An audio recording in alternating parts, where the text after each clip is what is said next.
Welcome to the Mom Cube podcast, where faith meets motherhood. I'm Candace Nasser, your host, and today we're diving into a deeply tender and personal topic: what it means to mother without your mom. For some, it's loss due to death or illness. For others, it's distance, broken relationships, or maybe just not having the kind of mom you long for. My guest today is best-selling author and mom of four, Leslie Colburn. She shares her own story of grief, resilience, and faith, and how God's light still shines through even in the hardest seasons. If you have ever felt the ache of raising your children without your mom, this conversation is for you.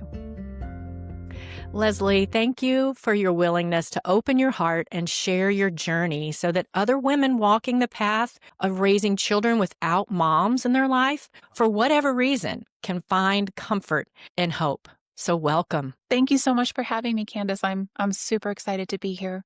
We're so excited to have you speaking to our moms, and we also have some dads that are listeners, so I know it's going to be a real blessing. So first of all, can you just start off by telling us a little about your mom and what she was like and the kind of influence she had on you growing up? So my mom, her name was Jill, and she was an amazing mom. And I'm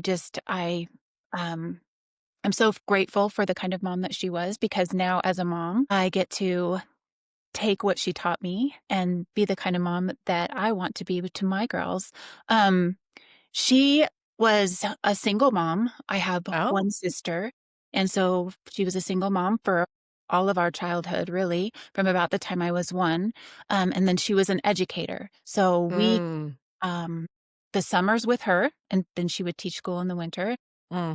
One of the things that I love about my mom was her sense of adventure. She would take us on road trips in our little Honda car, and we would just go see a lot of the United States. In our car, we would take off time in the summer and go on those adventures, and she would have like Twizzlers and snacks that we didn't normally get in our day-to-day life. And we'd have those treats and like raviolis out of a can and things like that. So she was very adventurous for sure. She was also so in her education, I don't know if Jim Fay is still prevalent. He's a writer and a speaker, and he had Love and Logic, Ways to Raise Your Kids with Love and I love that book. Yes. So as a teacher, she took a seminar on that, and then she would bring it into how she parented my sister and me. Oh, wow. And so Love and Logic, for anybody that doesn't know, it's raising your kids with empathy, natural consequences, and responsibility. And so I remember her raising us like that. And so like in the time of my life when I was, learning the hard way, I guess you could say, in my teens, it sounded something like, "Leslie, I'm so sorry that you just wrecked your friend's dad's girlfriend's car. That was a bummer. What's your plan? What are you going to do about it?" And then it evolved into basically I had to pay for it. And I had to borrow money from her, but she then charged me interest. Smart mama. I know. And at the time I was like, this is just cruel. It's just cruel and mean.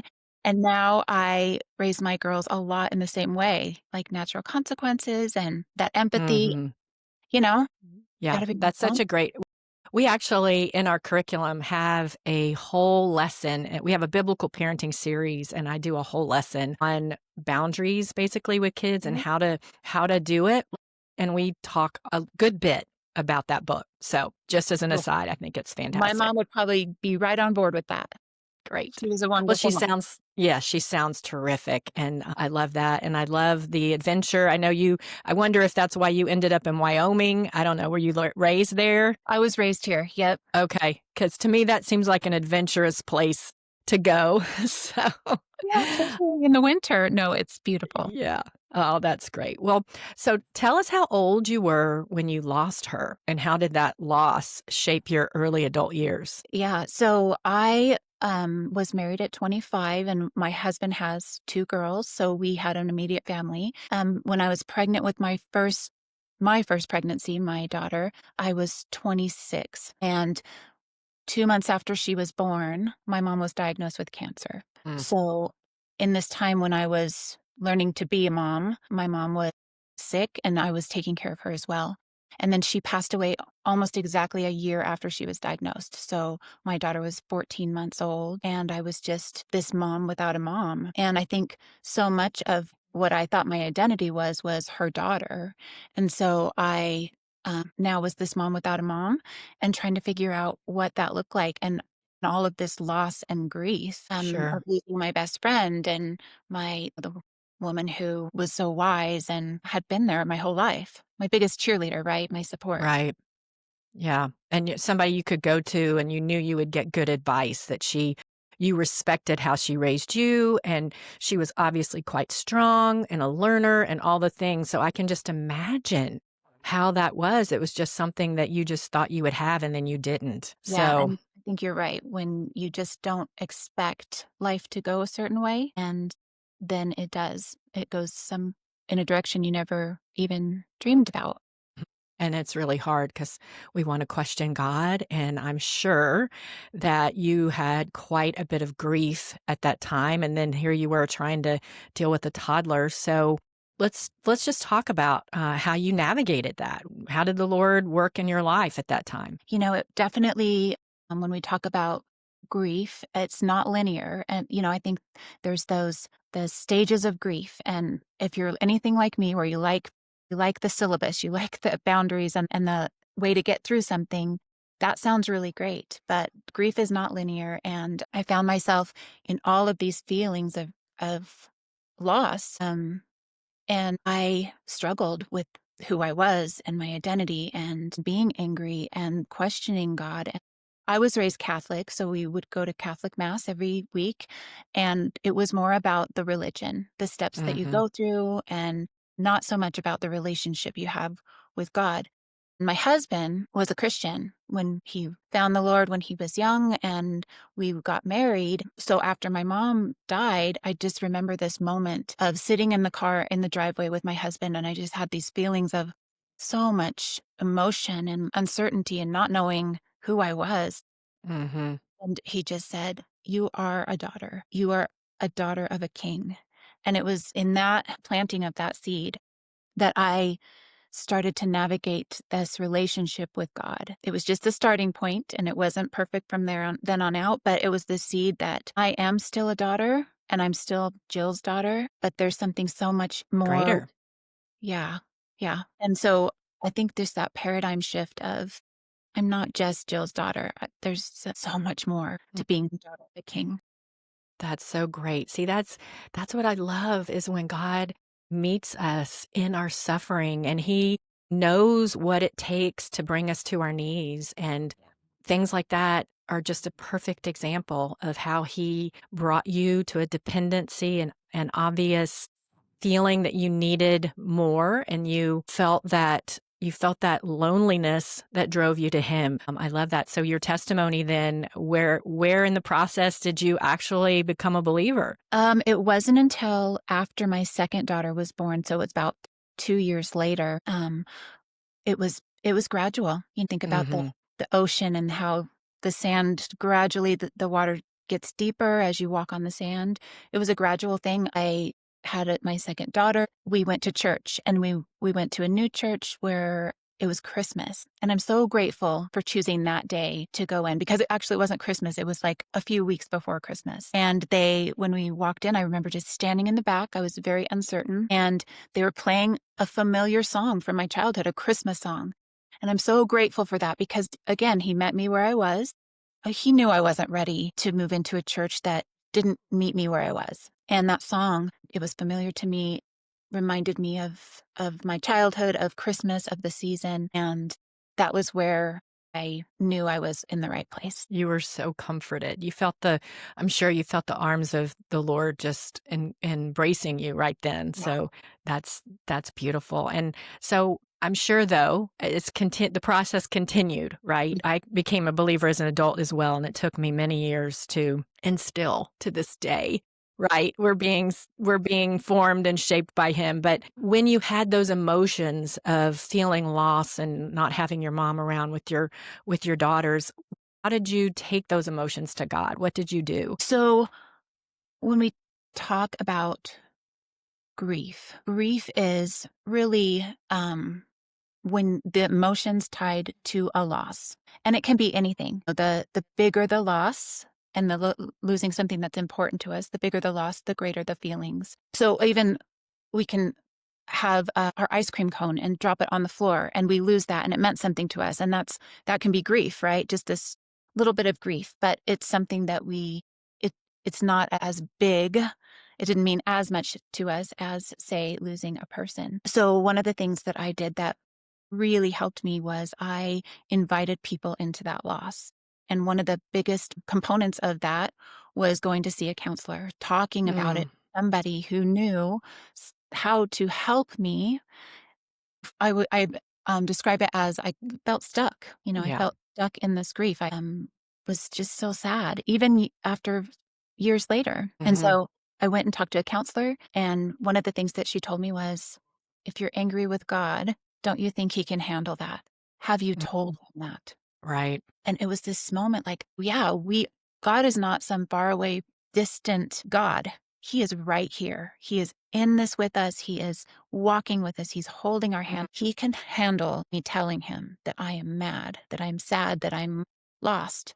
And that was a really pivotal thing for me to realize that I can have this conversation. He can handle it, and he's okay with that. Yeah, that's the lamenting, right? Yeah. And I think that is so important. The Bible is full of that. And Mhm. we a lot of times think that we would just turn inward, right? And God is inviting us to let it go and to give it to him. So you're bringing up grief in the process. So I think it's a great time to just unpack your acronym for Yeah. grief. Yeah. So why don't you do that? Yeah. So I have an acronym that has really been a key component in my healing, and it's the acronym GRIEF, GRIEF, and it's just some things that I have learned that have helped me, and I would love to share them with your listeners, and hope that you can take a little bit from something that has helped me in grief. So the first letter is G, and it stands for grieve. We have to grieve. When we have this Mm, loss, something that mattered to us, we have to have the feelings come, right? And the word grief actually comes from the Latin word grievous, which means heavy and weighty. mm. And so I think back, it reminds me of, I grew up in Wyoming. In my first year of college, I went to school in my hometown, and about an hour outside of where I lived, there was this place called Hell's Half Acre. Truly, that is the name of it. It's Hell's Half Oh my Acre. goodness. So Wyoming, there are a lot of mountains, but there's a lot of plains. So Hell's Half Acre, it's like this big divot in the ground, like an inverted mountain. There's just a deep crevices, and it's rocky, and then it's dry and dirt. And well, this company, this filming company out in California, decided that it would make a great location for the filming of one of their movies, which was a movie called Starship Troopers, came out in 1997. And it's about aliens on another planet. And Hell's Half Acre looked like another planet. So in 1996, I'm in college. I have my best friend, Becky, who is this wonderful, tall, redheaded, fun person. She's been my best friend since I was 12. Go to the casting call for extras in this movie. And we get called to go out to be an extra in this movie. And it was a night filming. So it's in the middle of the night. We go out there. They bus us down into this Hell's Half Acre, and they take us into this tent where we are outfitted with these like soldier outfits, because in the movie we're going to be the soldiers that fight these aliens. Oh God. So we get this hard armor, like these suits made of rubber, and our hats are made of plastic, and we get these rubber rifles. And so we're doing these different scenes, and they're yelling action, and we have to run out of the spaceship and pretend like we're shooting these aliens. And they give us breaks every once in a while because we've got this heavy artillery like uniforms on. And so about every hour, they give us a 15-minute break. And I remember with Becky, we were going to take our break. We sit down to take a break. And every time we sat down, Becky wanted to take off her outfit, her military outfit. And I was Mm, getting mad because then every time I'd have to help her put her stuff back on. And, we were tired, we were exhausted. And needless to say, when they asked if we wanted to come back the following night, we said no. Like, we're done. We did this once. We might have like a nanosecond in the film where we are being filmed. I don't even know. But anyway, yeah. all this to say, grief is heavy, and it's the feelings that go with loss. And so we have to grieve. And sometimes, just like that military outfit, we put it down and then we pick it back up for whatever reason, just the process of healing. It's hard to just put down and leave, especially because this person meant so much to you. And I know that you and I talked too, when we grieve somebody, it isn't always just through death. We Right. can grieve the loss of somebody through many other ways. Illness, they're just not present, like proximal. Maybe they moved away and they're not close to you anymore. And so there's this grief of these feelings of loss. And it could be, there's just lots of reasons that we lose somebody that we care about. Yeah, and I'm also thinking of just feeling the being cheated out of Mhm. something. I mean, is Yeah. that kind of part of that? And when and you start to feel sorry for yourself. I mean, I've definitely been through that. Just as I was sharing, I didn't have an active mother present in my life, in my children's life. And so there are still times when I look around and see my friends who have their mothers and, just that relationship still. And I just don't have that. I don't have that encouragement. And so what do you do with that, right? Yeah, that's definitely a feeling of just being cheated. I've thought that before. This is just not fair. And it's, I Yeah. just so cheated. Well, and I think part of that in the same letter of G, we have to talk about mourning. The act of mourning is an expression of grief. So we have these feelings. What do we do with them? I think, we act of expressing that grief is part of the journey. And that can be through tears. It's talking to somebody. I write. When I'm feeling those feelings, I write, and it's a really good form for me to express those feelings. Yeah, I actually journal, Okay. and it helps me so much. And yeah, I love that because, in our country, we don't like to feel grief. We don't like to acknowledge it. I mean, you look at other cultures and they have like a whole process of grieving loss, and we are just like, let's get over it and move on, and that's not healthy. That's not the way God designed us. I mean, if you look in the Bible, they mourned and they wore Yes. sackcloth and they do all those things, right? So I think our model is we should look at the biblical model instead of our culture and really take some time to process that and deal with Mhm. it. So that's really good. Yeah. Yeah. Okay. Um, So grief. so the R is for remember. I have felt like remembering my mom, remembering who she was, who she still is in the role that I play as a mom for my kids. It's been really helpful for me to remember her. And one of the things I do, I have this necklace I wear all the time. It was hers, and it's a way for me to remember her and keep her in the present, really. And so Mm, people ever ask me about it, I'm like, oh, it's my mom's, and I just very, simply put it like that. And it can open a door for a conversation, or it just is a way for me to talk about my mom today. yeah. I like that. I Yeah. do because that's the other thing is we remember them. I'm sure that ministers to you in a different way, right? And we're not trying to forget because that's not healthy either. So I Well, like and that. actually that reminds me, I was listening to one of your podcasts and one of your guests talked about the word legacy and how we think about legacy as something we leave behind, but it's actually to set in motion. Oh my gosh, I was like, that is so amazing. My mom set so many things in motion. I want to carry them on, and I know that my girls will want to carry that on too. And so when we remember and talk about the things that mattered to us in that person, it's healing. I don't want to Yeah. just put everything in a box and forget about it. That's not how we were designed. Yeah, and I can see that you're continuing traditions and things like that. That's Mhm. all part of the remembering. Yeah.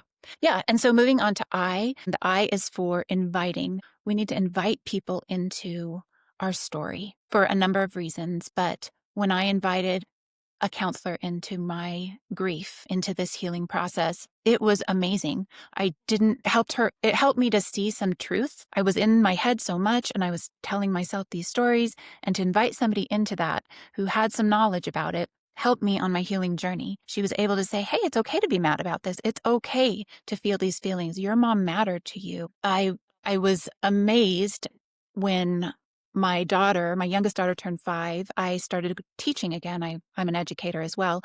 And I went back to school and I taught kindergarten. So my daughter was 5 and I was teaching kindergartens. Of the parents of those kindergarten kiddos, and there were about 45 students, so 45 mamas, 5 of us had moms who had passed away when we were young. Oh my 5 goodness. out of 45. Wow, the That's God. odds. That Yeah. is God saying, you need to invite people into, or if you're not going to invite them in, I'm going to invite them into this. Because how healing is that to know that I'm not alone? There were other mamas who loved their moms the way that they loved their moms, and they'd lost them. with young Mhm. babies, like young Mm, we had 5-year-olds. mm. So that was God, like, gently inviting people into this for me, which I'm so grateful for, and I still know all of them. And that's you're talking about community and the benefit of I mean, first of all, God, it's James, right? He comforts us so that we can comfort others, right? And that's exactly what you were probably able to do. Y'all were all comforting each other. Oh, yeah. Yeah, but also just that community support and knowing that you're not alone. That's a primary thing that we at MomQ just really talk about a lot is we have gatherings, we have curriculum, and it's all about coming together and realizing that you can do these things that seem so hard and impossible with God's help and with Mhm. community and that Yeah. support. And especially if you don't have your mother around, whether she's lost or in another state or whatever. Mhm. Anyway, love it. So inviting others in, great. But can't we all admit that raising kids is not easy? It's just not. Exactly. We need each other. We need a community. Yes, and and really Christian community where you know that it's based on principles in scripture and it's not just something that people have come up with or made up or something that's going to change over time, right? Because we know God is the same yesterday, today, and forever. So Mm. that too is, I think, really important. Yeah, yeah, I love that. So the E in grief is kind of a trifecta. It's we need to expect, we need to encourage, and we need to empathize. The example that I just gave of those 4 other moms who had lost their moms, I needed to expect that God is answering my prayers. He is comforting me. You know, in this life, we're going to have troubles. We're not Yeah. guaranteed everything's going to be perfect. That's just not how it's going to be. But I can expect that God is going to provide opportunities and the community and the experiences and the comfort Hmm. when you're grieving and when you're so broken, just that paradigm shift of expecting that this is going to be okay and not okay in the way that you're going to have your mom back or that this is going to ever be like it was before, but just that you're going to find that comfort and you're going to find that community. And God also gave me the opportunity to encourage, which is another part of that E. I was able to encourage other mamas in a way that I hadn't before, and they were there to encourage me. So we need to encourage people when we walk through hardships. That allows us to empathize with other people who have those hardships too. And Sure. empathizing, I always, especially when I lost my mom, um, I just remember thinking, nobody else has lost my mom. And that's true. I'm not you losing your mom. I'm not any of these other mamas that were in that group. I'm not them losing their mom. I didn't have that relationship. And so I can empathize, but I also need to be aware that it's not my loss. And I need to be able to encourage them in a way that is good for them, but I'm not them. And so I think that that's something to keep in mind That's good. as we are there for other people. It's Yeah, their you don't want to journey. minimize, right? It's their journey and you don't want to say, it's going to be okay or whatever, right? Yeah, and I think, So, when people say, "I know what you're going through," that's not a bad thing to say. It's just be aware that you are not them and you didn't lose their mom in the way that they did or whatever their loss is. But there's so much power and healing in being there for them. Even just saying, mhm, I'm not I don't know the words to say. I don't have the right words right, to say, but I'm gonna sit right here with you. right. That's okay. I think that that has Yeah, been one of the best things people can have done for me is to just be there. Yeah. completely. Yeah. Our model for that is in Job because we saw his friends come in and just say all kinds of things they shouldn't have said and they weren't comforting at all. At all. So, so And just being we present. don't know. Sometimes we don't have the words, and I think just saying, "I don't know. I don't have" there aren't words. There are no words Mm, because there that's just good. aren't. Yeah. That's good. And then the last one is faith. It's faith. Yep, and it's the biggest component. We have to have faith. We have to believe and know that God is carrying us through this. Just like for me, I remember being in my driveway and just, it wasn't this all healing in the moment realization. It was one little tiny step at a time. And Zechariah 4:10 says, "Do not despise small beginnings, for the Lord delights to see the work begin." Mm, And that has actually been something that I've kind of been praying on for the last couple months. It's the small steps. And don't be afraid of that small step, because guess what? When you're in the middle of such deep grief and mourning, you can only take a small step, but you just take the Mhm. next step, and God Mm. delights. Can you just picture him delighting Mhm. see the work begin, for you taking that step toward him, just trusting in him, having full confidence in him, because his ways are not our ways. And I think that that's where I Mhm. was so long ago in the beginning. This is not my way. This was not supposed to happen. My Mhm. ways are not his ways, and his are so much greater than Much. mine. Yeah. Yes. Amen. Amen. Oh gosh, that's really good. I love all of that. So why don't you I love that you write love letters to your daughters. I think that's just a really neat tradition. And can you just share what those letters mean to you and to them? Yeah. So Mother's Day has been particularly hard for me. How do I honor my mom, who is no longer here, but still step into the role of being a mom that matters so much to my girls? And, those first Mother's Day were particularly hard, but even now, it's been 20, I won't date myself, but it's been over 20 years since my mom died. And I still, Mother's Day, I'm like, sometimes it just Mm, out of the blue and I have these feelings. So years ago, when my girls were little, I started writing them love letters. I just wanted to remind them of who they were and whose they were. And I didn't ever want them to wonder, not that they ever would, but I just never wanted them to wonder how much they meant to me and how much they mean to God. And so I started writing love letters, and I would share them with them, and I try to share them with other people. We have a restaurant here in Wyoming, and so we would be open for Mother's Day for Mother's Day brunch. And so sometimes I would put the little love letters on the tables to remind the moms that they mattered. And so about 10 years ago, I thought, oh, I want to write this into a book. So I wrote my first book and figured out how to publish it. My daughters, at the time they were 3 and 6, they illustrated it. So I just love that. Yeah, it was yeah. just really wonderful. And since then, I've published a total of 6 books. I'm working on my seventh book. And actually, my seventh book is called Jilly Goat. So it's in honor of my mom. So when we talk about ways to kind of remember, I writing a book about Jilly Goat. So I have Sweet. really enjoyed just sharing words of hope and words of faith and all of those things with readers. And again, it's that expectation that God will put my words where they need to go, and Sure. hopefully encourage kids and mamas, because who reads the most books? Well, and grandmas. Yes. What do your grandkids call you? Or what? Nana. Nana. Okay, you're Nana. Nana. That's what I call myself since she's only 3.5 months old. She doesn't get to say it, you get to pick it. And Yeah. I'm Mimi. So all of the Mimi. Okay. Mimis, Nanas, and parents out there who get to cuddle up with their kids, my hope is that they can just be encouraged by those love letters that started out for my girls in honor of my mom. So good. Gosh, I love that. I wish I had done that. So You it's a great can. idea. That's Oh, true. I can do it for my do not granddaughter. do not Yeah. despise small beginnings. That's right. Love that. Oh gosh. Well, as we wrap this up, Leslie, if you could speak one word of hope into the heart of a mom who doesn't have her mom today, what would it be? I just want to remind you, sorry, that you're not alone. You're not alone. And it isn't a podcast or a community group per se. You have a loving God who wants for you to turn to him Hmm. and ask for the things that you need, and to share your heart, and to grieve. He's grieving with you. You are not alone. I And you love just need that. to take those little steps toward him and invite the people that he puts in your life into your grief and into your experience, and know that there is hope in that. Like, there's healing and there's hope, and your loss is your loss, and there is hope in that.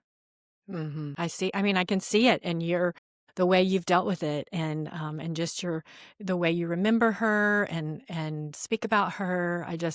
I know that there are listeners out there that just really needed to hear this. And I think about your expect, and it really makes me think, we pray, we should, we're praying all the time, but do we really expect God to answer, right? So if we're inviting God into our grief process and we're expecting him to be there for us, then we can have that encouragement of knowing that we'll get through the day and Yes. get to, And to through to tomorrow You journal. So I would imagine if you went back through your journal and you read your prayers, you could all the see time. now how God is present in all of that. And journaling, Amen. writing has been my way to mourn. And I can see how God has taken something that was just kind of a way to heal for me, like a mourning process, And now I've got these books that I just am in awe of how God works. I think the other thing that I would encourage your listeners and mamas to do is to, like, the call to action would be to go right now after this podcast and tell your kiddos and your family that you love Jesus. Because some of Mhm. the hope that I found through the healing process was to know that my mom is not here on earth, but she is with Jesus. And there Mm. is so much hope and healing in that. Without that, there would be no hope and healing. So if we can Amen. tell our children where we're going, Right. that is the most important thing, that they know that. Absolutely. That peace of knowing that this is a temporary loss, Yeah. right? That's incredible. Not everyone knows that and doesn't have that comfort, but for those that do, that's amazing. And we want to let our kids know that and then just keep praying for the others. So I love it. Leslie, thank you so much for your honesty, your wisdom, and the way you point us back to Jesus in the middle of heartbreak. For every mom listening who is navigating this road, may your story remind them that they are never alone. The Lord is near to the brokenhearted, and Yes. He's faithful to the mother. He's faithful to mother us in the places where we feel most lacking. So we're going to put all your information in our show notes. Looking forward to checking out Twinkle, the littlest star. I think that's just really precious. And we thank you so much for being here today. Thank you. Thank you for having me.